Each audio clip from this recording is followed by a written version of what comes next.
he practiced law with his brother James, and they had a good reputation. James was a good lawyer. He later developed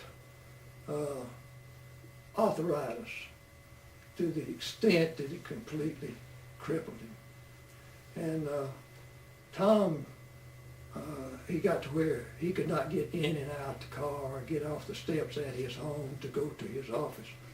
Well, with me working early at the drugstore, I would go by most every day, walk by their house to get downtown myself. And he would be lifting James off the porch in his arms and putting him in the car. It's very touching to me. In fact, there's a song that he's not so heavy, he's my brother. And I always think about Tom Murphy in that house.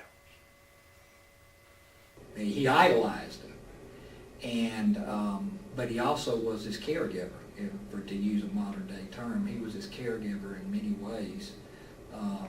And James served in the Georgia House, so he learned that from him. And James would come back and tell him what went on and how he handled it and why he handled it the way he did. And Tom Murphy always said that James was the most brilliant man he had ever come in contact with. So I think the